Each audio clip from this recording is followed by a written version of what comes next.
Hello मेरे partners, कैसे हो? आज मैं आपके सामने 12 का एक चैप्टर है बैलेंस ऑफ पेमेंट के बारे में आपको एक इजी वे में आपको बताऊंगा। ठीक है, तो सबसे पहले देखते हैं बैलेंस ऑफ पेमेंट के बारे में। बैलेंस ऑफ पेमेंट को जानने से पहले आप बैलेंस ऑफ ट्रेड के बारे में जानना है। ठीक है, एक इजी वे में आपको बताता हूं। तो सबसे पहले देखते हैं बैलेंस ऑफ ट्रेड के बारे में। तो बैलेंस ऑफ ट्रेड के बारे में देखते हैं। ठीक है, तो बैलेंस ऑफ ट्रेड का मतलब क्या है? ट्रेड का मतलब तुम्हें पता है कि व्यापार, एक्सपोर्ट और इंपोर्ट होता है। ठीक है, तो एक्सपोर्ट और इंपोर्ट, ठीक है, इन दोनों का जो डिफरेंस होता है, एक्सपोर्ट माइनस इंपोर्ट कहते हैं इसे। ठीक है, इन दोनों के डिफरेंस को बैलेंस ऑफ ट्रेड कहते हैं। देखो मैं सिंपल सी भाषा में बताऊं, एक्सपोर्ट और import of goods and services. देखो गुड्स, एक्सपोर्ट और इंपोर्ट ऑफ गुड्स, जो क्या हो, गुड्स हो, देखो सामान का एक्सपोर्ट हो रहा हो, लेकिन ये कौन सा आइटम हो जो विजिबल हो, जिनको तुम क्या कर सकते हो, देख सकते हो, इनको बोल सकते हैं टेंजिबल। सिर्फ इन्हीं को हम क्या करते हैं, नोट करते हैं। इसमें टेंजिबल गुड्स को क्या करते हैं, टेंजिबल को ओनली, देखो ओनली किसको नोट करते हैं, टेंजिबल्स को। दोबारा देखो, बैलेंस ऑफ ट्रेड में सिर्फ जिनको हम देख सकते हैं, जिनका फिजिकल शेप एंड साइज होता है, उन्हीं को हम क्या कर सकते हैं, नोट कर सकते हैं। उन्हीं का एक्सपोर्ट और इंपोर्ट को हम क्या करते हैं, काउंट करते हैं बैलेंस ऑफ ट्रेड में। ऐसे गुड्स को हम सिर्फ ऐसी ट्रांजेक्शन को काउंट करते हैं जो सामान हो, जिसको हम क्या करते हैं, विजिबल हो, जिनको हम देख सकते हैं। ठीक है, वही सामान क्या आता है, बैलेंस ऑफ ट्रेड में आता है। इंपॉर्टेंट ये है, सपोज करो मैं तुम्हें एक एग्जांपल देता हूं, इससे समझ आएगा। सपोज करो मेरे को एक गार्ड की नौकरी मिली समुद्र के किनारे। ठीक है, मुझे खाली देखना है कि जो शिप आएगा और जाएगा। ठीक है, सपोज करो यहाँ से एक्सपोर्ट हो रहा है और यहाँ से इंपोर्ट हो रहा है। सिर्फ मेरे को गार्ड की नौकरी मिली, तो गार्ड की नौकरी में सिर्फ मैं क्या देख सकता हूँ कि जो सामान आ रहा है, जो गुड्स आ रहे हैं, जो गुड्स जा रहे हैं, जो विजिबल आइटम है, उन्हीं को तो चेक कर सकता हूँ ना, और किसी को चेक थोड़ी कर पाऊंगा। मेरी ड्यूटी है कि मैं क्या कर सकता हूँ, विजिबल आइटम को क्या कर सकता हूँ, देख, और जो आ रहा है, जो जा रहा है, उसी को देख सकता हूँ। तो इसका मतलब है बैलेंस ऑफ ट्रेड का मतलब है difference between export and import of goods. कौन से गुड्स? जिसको हम देख सकते हैं विजिबल गुड्स ऑनली। समझ आया? इसके अलावा जिनको हम देख नहीं सकते, वो इसमें बैलेंस ऑफ ट्रेड में नहीं आता है। समझ आया? नेक्स्ट है तुम्हारा टॉपिक है बैलेंस ऑफ पेमेंट। ठीक है, बैलेंस ऑफ पेमेंट का मतलब है, बैलेंस ऑफ पेमेंट बड़ा टर्म है। ठीक है, बड़ा टर्म, इसका मतलब है, देखो मैं समझाता हूं। सपोज करो मैं यहाँ पे एक चार एग्जांपल लेता हूं, फिर समझ आएगा। देखो एक तो था विजिबल आइटम, जिनको हम देख सकते हैं, एक होता है इनटेंजिबल आइटम, या इसको बोलते हैं इनटेंजिबल आइटम या इनटेंजिबल आइटम्स। ठीक है, या इसमें सर्विसेज लिख सकते हो। ठीक है, सर्विसेज, इसमें गुड्स लिख सकते हो, सामान जो हम देख सकते हैं, और सर्विसेज जो हम जिसको हम देख नहीं सकते, जो इंटेंजिबल आइटम्स है। इसमें टेंजिबल आइटम्स, इसमें देखो नेक्स्ट है तुम्हारा यूनिलेटरल। ठीक है, यूनिलेटरल, और फोर्थ है तुम्हारा कैपिटल गुड्स। इसका मतलब देखो, सपोज करो मैं तुम्हें एग्जांपल दूं, दोबारा भी समझाता हूं। सबसे पहले जो विजिबल आइटम्स का अगर हम क्या करें, एक्सपोर्ट और इंपोर्ट करें, तो वो किस में आ जाता है, बैलेंस ऑफ ट्रेड में। लेकिन अगर मैं इन चारों की बात करूं, इन चारों को हम किस में लगते हैं, इन चारों को हम नोट करते हैं बैलेंस ऑफ पेमेंट में। इसका मतलब है कि बैलेंस ऑफ पेमेंट क्या है, बड़ा टर्म है, बैलेंस ऑफ ट्रेड क्या है, एक छोटा टर्म है। इसका मतलब है बैलेंस ऑफ पेमेंट में हम विजिबल आइटम्स को भी रखते हैं, इनटेंजिबल आइटम्स को भी रखते हैं, यूनिलेटरल ट्रांजैक्शंस या यूनिलेटरल आइटम्स को भी रखते हैं, और कैपिटल गुड्स को भी रखते हैं। कैपिटल गुड्स, यूनिलेटरल, और एक इंटेंजिबल और एक विजिबल है। क्या विजिबल तो आपको समझ आएगा, जिसका फिजिकल शेप और साइज हो। ऐसे आइटम्स को भी हम किस में रखते हैं, बैलेंस ऑफ ट्रेड में भी कहते हैं, और ये पेमेंट में भी आता है। इसका मतलब है सेकंड टर्म है आपका इनटेंजिबल आइटम, जिसमें हम सर्विसेज हैं। सपोज करो कुछ ऐसी सेवाएं हम यूज कर रहे हैं, सपोज ऐसी सेवाएं, ऐसी सर्विसेज यूज कर रहे हैं, जिनके हमके बदले हमें क्या देना पड़ रहा है, पेमेंट करनी पड़ रही है। सपोज करो पेमेंट रिसीव भी हो सकती है, रिसिप्ट भी हो सकती है, और क्या कर सकते हैं, पेमेंट हम क्या कर सकते हैं, रिसिप्ट भी कर सकते हैं और पेड भी कर सकते हैं। ठीक है, ऐसी सर्विसेज जैसे मेडिकल सर्विसेज, जैसे एजुकेशन सर्विसेज। ठीक है, उसमें अगर पैसा लग रहा है तो वो सर्विसेज के जरिए हमारा क्या हो रहा है, पेमेंट हो रही है, तो ये किसमें आता है, बैलेंस ऑफ पेमेंट में। उसके बाद है यूनिलेटर। सपोज करो यूनिलेटर का मतलब होता है एक वन साइडेड हुई है। कौन सी? इसको वन साइडेड भी लिखते हैं, वन साइडेड का मतलब मैं आपको समझाता हूँ। सपोज करो ये इंडिया का कोई आदमी, सपोज करो इंडिया का ये स्थान है, और ये फॉरेन है, सपोज करो यूएसए है, यूएसए की, उसे सपोज करो यूएसए भी मान लेते हैं। उससे इस लड़की से क्या हो गया, प्यार हो गया। सपोज करो लव है इसको, ठीक है, प्यार है इसको। ठीक है, तो वो क्या करता है कि उसके लिए गिफ्ट भिजवाता है। सपोज करो यहाँ से फोन करता है कि आप, सपोज करो ये स्टोर है, कोई स्टोर से फोन कराता है, यहाँ से इसको फूल भिजवाता है। इसका मतलब यूनिलेटरल, एक साइड की ट्रांजेक्शन हो रही है। यहाँ से मैंने फोन किया, मेरे यहाँ से पैसे जा रहे हैं, बदले में रिटर्न नहीं मिला ना, इसे बोलते हैं। जब वन साइडेड की ट्रांजेक्शन होती है तो उन्हें यूनिलेटरल बोलते हैं। जैसे गिफ्ट देना, चैरिटी देना, डोनेशन देना, ये सब आती है यूनिलेटरल में। सपोज करो पेंशन भी आती है वैसे यूनिलेटरल में। ठीक है, देखो इसमें दोबारा देखो, गिफ्ट्स वगैरह, डोनेशंस देना, चैरिटी देना, ये सब किस में आता है? Unilateral transaction. ऐसी ट्रांजेक्शन जो वन साइडेड हो, ठीक है, उसे बोलते हैं यूनिलेटरल ट्रांजेक्शन। लास्ट है तुम्हारा कैपिटल गुड्स। कैपिटल गुड्स का मतलब होता है सपोज करो लोन लेना, इन्वेस्टमेंट करना, ये सब इसमें आता है। बोरोइंग्स, ठीक है, या फॉरेन एक्सचेंज में क्या करना, कुछ भी फॉरेन एक्सचेंज रिजर्व में फॉरेन एक्सचेंज रिजर्व, ये सारी चीजें इसके अंदर आती हैं। कैपिटल गुड्स का मतलब है जो लॉन्ग टर्म के लिए तुम करते हो वो किस में आता है? कैपिटल गुड्स में आता है। सपोज दोबारा देखो, कैपिटल गुड्स में क्या आता है? बोरोइंग्स आती हैं, लोन्स आते हैं, ठीक है, फॉरेन एक्सचेंज रिजर्व आते हैं, ठीक है, ये सारी चीजें, बैंकिंग की कुछ सर्विसेज लोगे, ये सब किस में आता है? कैपिटल में। सपोज करो फॉरेन से हमने क्या करा, लोन वगैरह लिया, तो वो किस में आएगा? कैपिटल इन्वेस्टमेंट या कैपिटल ट्रांसफर भी लिख सकते हो यहाँ पे, देखो कैपिटल ट्रांसफर, ठीक है। तो ये सारी चीजें इसके अंदर आती हैं। सबसे पहले विजिबल आइटम, जो चीज है जिसका फिजिकल शेप और साइज हो, अगर हम उसका एक्सपोर्ट और इंपोर्ट कर रहे हैं तो वो चीजें भी इसमें आती हैं, ठीक है। रिसिप्ट या पेमेंट कर रहे हो तो वो चीजें आएंगी, और वो चीजें किसमें भी आती हैं? बैलेंस ऑफ ट्रेड में। बैलेंस ऑफ ट्रेड छोटा चैप्टर है, अगर सिंपल छोटा टॉपिक है, नैरो टॉपिक है, और वाइडर कौन सा है? Balance of payment. तो दोबारा देखो, बैलेंस ऑफ ट्रेड का मतलब है कि अचानक में विजिबल आइटम्स को तुम क्या कर रहे हो? एक्सपोर्ट या इंपोर्ट कर रहे हो, तो वो किसमें आएगा? बैलेंस ऑफ ट्रेड में। लेकिन बैलेंस ऑफ पेमेंट में क्या आता है? ये सब ऑल आ जाते हैं, all including economical transaction between two countries, ठीक है। अगर हमारी जो भी रेसिडेंशियल कंट्री है उसके रेस्ट ऑफ द वर्ल्ड के साथ ऑल इकोनॉमिकल ट्रांजैक्शन, भले पैसा कहीं से भी लग रहा हो, इकोनॉमिकल ट्रांजैक्शन हो। ट्रांजैक्शन का मतलब क्या होता है? अगर मैं तुमसे पूछूं ट्रांजैक्शन को कैसे डिवाइड करते हैं? Buying and selling of goods and services, buying कर रहे हो, सेलिंग कर रहे हो गुड्स एंड सर्विसेज, जिसमें मनी इन्वॉल्व हो, किसमें? एक्सचेंज हो रहा हो कुछ ना कुछ, ठीक है, exchange of goods and services. देखो एक्सचेंज हो रहा हो गुड्स एंड सर्विसेज का, मनी इन्वॉल्व हो, एक्सचेंज हो रहा हो गुड्स एंड सर्विसेज का, मनी इन्वॉल्व हो, और इसमें टू पार्टीज इन्वॉल्व हो। इसमें टू पार्टीज के बदले क्या होता है? टू कंट्रीज इन्वॉल्व होती है, तो ये तब जाके ट्रांजेक्शन कहलाती है, ठीक है। कोई ऐसी इकोनॉमिकल ट्रांजेक्शन जो पूरे देश, दूसरे रेसिडेंशियल देश किसी और के साथ कर रहा है, तो वो ट्रांजेक्शन किसके साथ आती है? बैलेंस ऑफ पेमेंट के साथ, ठीक है, जिसमें पैसा लग रहा है, ठीक है। ऐसी इकोनॉमिकल ट्रांजेक्शन जिसमें एक्सचेंज हो रहा है, मनी इन्वॉल्व हो, और दो पार्टीज इन्वॉल्व है, दो कंट्रीज इन्वॉल्व हो, ठीक है। बैलेंस ऑफ ट्रेड मैंने आपको बता दिया, जिसमें एक्सपोर्ट और इंपोर्ट आ रहा हो किसका? Visible item goods and services का, ठीक है। नेक्स्ट है तुम्हारा, मैंने बताया बैलेंस ऑफ पेमेंट में क्या आता है? विजिबल आइटम भी आते हैं, नॉन इंटेंजिबल आइटम्स भी आते हैं, यूनिलेटर वन साइडेड, ठीक है, वन साइडेड ट्रांजेक्शंस भी आती हैं, और कैपिटल ट्रांसफर मैंने आपको बताया जिसमें क्या हो कैपिटल ट्रांजेक्शन में बोरिंग्स आती हैं, लोन्स वगैरह आते हैं, या कोई फॉरेन रिजर्व में तुमने कुछ काम किया, ठीक है। ये सारी चीजें आती हैं बैलेंस ऑफ पेमेंट में। बैलेंस ऑफ पेमेंट क्या है? बड़ा टॉपिक है, ये छोटा है, ठीक है, ये छोटा भाई है इसका, ये सबसे छोटा भाई, प्राइमरी स्टेज है, ये सेकेंडरी। इसका मतलब है कि नैरो है और ये क्या है? वाइडर है। नेक्स्ट हम देखते हैं बैलेंस ऑफ पेमेंट के बैलेंस ऑफ पेमेंट की मतलब कितने अकाउंट होते हैं इसके बारे में देखते हैं, और उसके बाद फिर कंपोनेंट देखेंगे इसके, फिर कंपोनेंट देखेंगे इसके, ठीक है। नेक्स्ट देखो, मैं आपको बताता हूं difference between balance of payment and balance of trade के बारे में। तो सबसे पहले इसकी डेफिनेशन मैंने आपको बताया था, सबसे पहले इसकी डेफिनेशन लिखना कि बैलेंस ऑफ ट्रेड में क्या आता है? सिर्फ किस क्या आते हैं? विजिबल गुड्स ही आते हैं, ठीक है। इसका मतलब सिर्फ इसमें क्या आते हैं? विजिबल गुड्स का एक्सपोर्ट और इंपोर्ट आता है। लेकिन इसमें क्या क्या आते हैं? विजिबल आइटम के साथ क्या क्या आते हैं? देखो विजिबल गुड्स आते हैं, ठीक है, इंटेंजिबल या इनविजिबल जो दिखते नहीं है वो वाले गुड्स भी आते हैं। उसके बाद इसमें क्या भी आती है? यूनिलेटरल या गिफ्ट वगैरह लिख सकते हो, यूनिलेटरल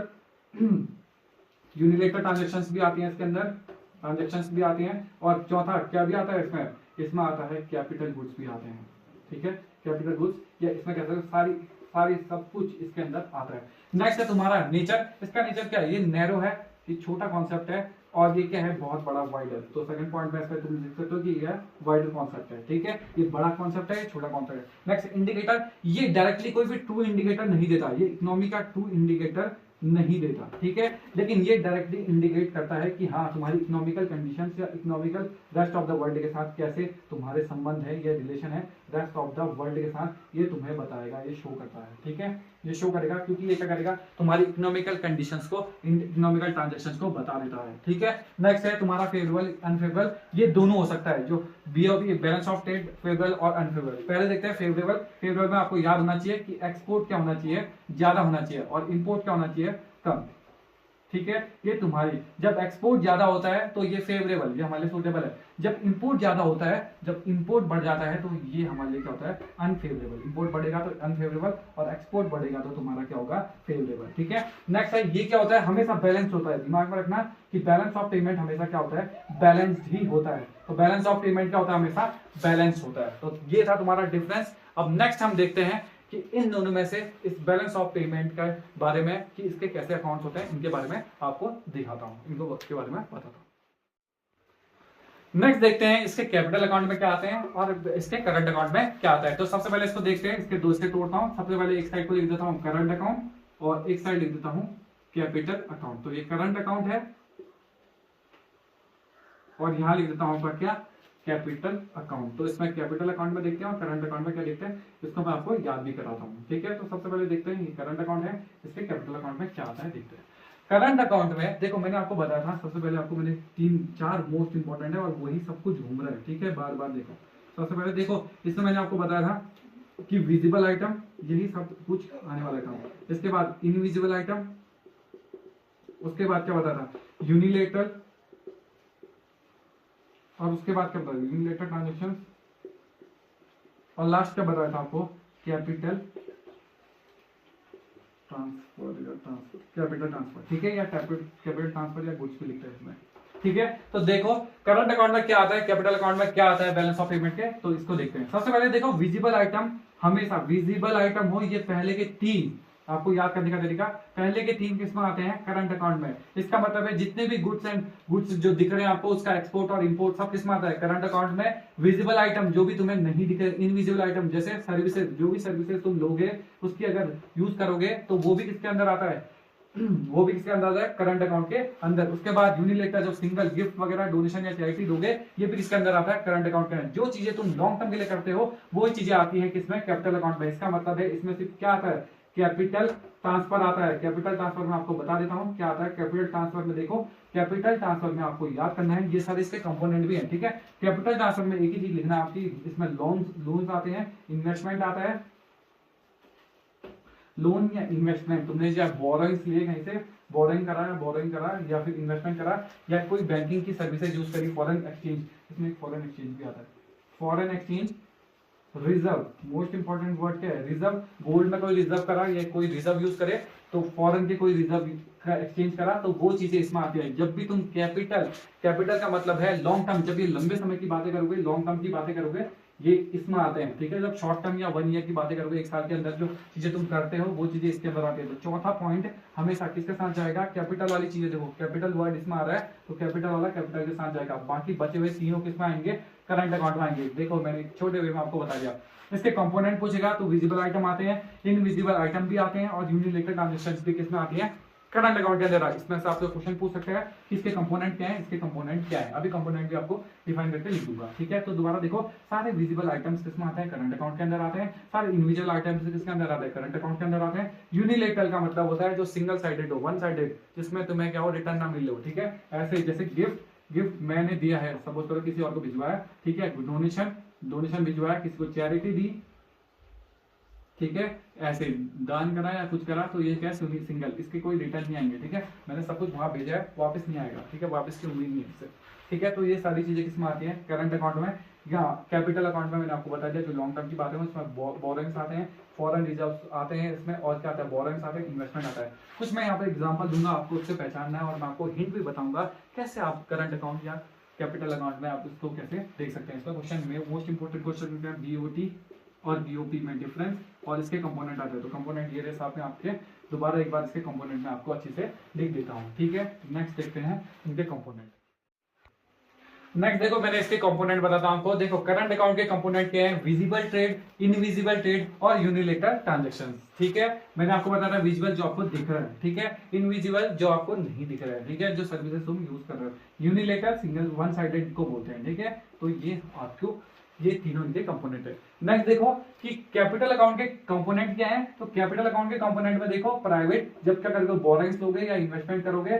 बैंकिंग जब तुम क्या करोगे, बैंक से क्या करोगे, लोन लोगे या बैंक को कोई डिपॉजिट करोगे। ठीक है, डिपॉजिट भी कर सकते हो, विड्रॉ भी कर सकते हो। नेक्स्ट है तुम्हारा गोल्ड और रिजर्व में, जब फॉरेन के गोल्ड या रिजर्व में तुम क्या कर रहे हो, एक्सचेंज कर रहे हो, रिजर्व में तुम क्या कर रहे हो, एक्सचेंज या पैसा लगा रहे हो, तो ये चीजें भी किसमें आती है, कैपिटल अकाउंट के अंदर आती है। मैंने आपको बताया था ये लॉन्ग टर्म की बातें करता है, लॉन्ग टर्म के लिए यूज करा जाता है capital account, current account use करा जाता है शॉर्ट टर्म या जो चीजें तुम छोटे समय के लिए कर रहे हो या जो रेगुलर बेसिस में कर रहे हो। ठीक है, तो ये हो गया तुम्हारे कंपोनेंट। अब नेक्स्ट आपको बताता हूं मैं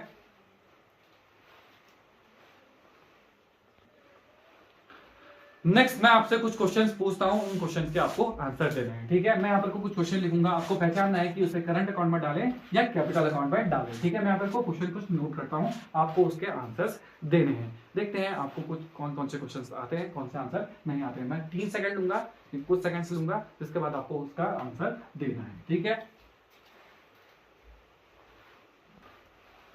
नेक्स्ट देखो, मैंने आपसे कुछ क्वेश्चंस पूछने हैं कि ये किसमें आएगा, करंट अकाउंट में आएगा या किसमें आएगा, कैपिटल अकाउंट में आएगा। ठीक है, बैलेंस ऑफ पेमेंट के करंट अकाउंट में लिखोगे या कैपिटल अकाउंट में लिखोगे, ये कुछ क्वेश्चंस मैंने आपसे पूछे हैं। तो सबसे पहले देखते हैं import and export of goods. ठीक है, सेकंड क्वेश्चन है इंक्रीज और fall in a goods gold reserve. ठीक है, नेक्स्ट है short and long term loans receive from foreign bank. ठीक है, कोई कोऑपरेटिव बैंक है जिसने लोन लिया है फॉरेन बैंक से। नेक्स्ट है drawing of loans from IMF। ठीक है, उसके बाद है पेमेंट ऑफ और receipt of travel education and transportation या मेडिकल सर्विसेज, इसके आगे सर्विसेज वर्ड। ठीक है, तो मैं इसकी हिंट बताता हूं। तो सबसे पहले देखो, गुड्स बोल रहा है, गुड्स किस में आते हैं, विजिबल आइटम्स में, इसका मतलब ये किस में आएगा, करंट अकाउंट में। उसके बाद मैंने बताया था गोल्ड या गोल्ड का रिजर्व किस में आता है, कैपिटल अकाउंट में, ये बड़ी बात कर रहा है। नेक्स्ट है फॉरेन बैंक, ये सब भी किस में आते हैं, कैपिटल में। ठीक है, ये फॉरेन बैंक। IMF भी किस में आएगा, कैपिटल में। ठीक है, ये सारे कैपिटल में। नेक्स्ट है कोई भी सर्विसेज हो, मोटिव था, इनविजिबल आइटम सर्विसेज अगर तुमने ली है तो क्या होगा, देखो ट्रैवल तुम 1 साल के लिए ही करोगे, 1 साल के अंदर करोगे, ये तो लॉन्ग टर्म की बातें करता है कैपिटल। तो ट्रैवल तुम 10-12 साल के लिए नहीं करोगे, लंबे समय के लिए नहीं करोगे। एजुकेशन तुम पढ़ने जा रहे हो, सर्विसेज है। उसके बाद ट्रांसपोर्टेशन या मेडिकल सर्विसेज है। तो इस जितनी भी सर्विसेज होती हैं ये किसमें आती है, करंट अकाउंट के अंदर आती हैं। ठीक है, तो ये था तुम्हारा करंट अकाउंट। नेक्स्ट मैं आपको एक बार दोनों में करंट अकाउंट और कैपिटल अकाउंट में डिफरेंस बता देता हूं, इसके बाद ये चैप्टर खत्म हो जाएगा। ठीक है, नेक्स्ट मैं आपको बताता हूं करंट अकाउंट और कैपिटल अकाउंट में डिफरेंस। ठीक है, इसमें देखो सबसे पहले मीनिंग है कि इसमें क्या था, all the real and short term transactions. ठीक है, इसका मतलब है कि इसमें रियल ट्रांजेक्शंस क्या आती हैं, इसके अंदर आती है। इसमें कौन सी आती है, इसमें फाइनेंशियल एसेट। मैंने आपको बताया था कैपिटल जो भी होता है, कैपिटल हमेशा किसकी बात करता है, फिक्स एसेट्स की बात करता है। वैसे अगर मैं उसमें बताऊं कैपिटल एसेट्स के बारे में, इसमें देखो कि फाइनेंशियल ट्रांजेक्शंस या फाइनेंशियल एसेट्स के बारे में बात करता है, जिसमें क्या होगा, लैंडिंग हो रहा है, या तो तुम दे रहे हो या तो तुम ले रहे हो, मतलब बोरो कर रहे हो, या तो तुम ले रहे हो या तो तुम किसी को दे रहे हो, किसमें, पब्लिक और प्राइवेट। ठीक है, नेक्स्ट है तुम्हारा कि क्या करता है, एक्चुअल इंटरनेशनल ट्रांजैक्शंस का फ्लो बताता है कि एक्चुअल ट्रांजैक्शंस अप और डाउन कितनी जा रही है। ठीक है, इसमें क्या होता है, इंटरनेशनल फ्लो ऑफ बताता है, लोन एंड इन्वेस्टमेंट, हमारे लोन और इन्वेस्टमेंट में कितना फ्लो चल रहा है, ये बताता है कैपिटल अकाउंट। नेक्स्ट है, लास्ट है, इसके कंपोनेंट क्या होते हैं, विजिबल आइटम्स इसके होते हैं, इंटेंजिबल आइटम्स भी इसके अंदर आते हैं, और इसमें यूनिलेटरल ट्रांजैक्शंस आते हैं। इसमें कैपिटल ट्रांजैक्शन आते हैं कि कितना इन्वेस्ट हो रहा है, कितना क्या हो रहा है, पब्लिक कितना इन्वेस्ट कर रही है और कितना पैसा वो लोन की फॉर्म में लेके बोरो कर रही है। पब्लिक भी कितना, पब्लिक मतलब गवर्नमेंट सेक्टर या गवर्नमेंट भी आता है इसके अंदर, गवर्नमेंट सेक्टर कितना लगा रही है और कितना ले रही है। ठीक है, तो ये था तुम्हारा डिफरेंस बिटवीन किसका, करंट अकाउंट और BOP का, करंट अकाउंट और कैपिटल अकाउंट के बारे में। ठीक है, ये डिफरेंस आपका खत्म हुआ। ठीक है, आई होप आपको ये वीडियो पसंद आएगी। लाइक करें, सब्सक्राइब करें और कमेंट करें अगर आपको कोई प्रॉब्लम हो तो। Thank you.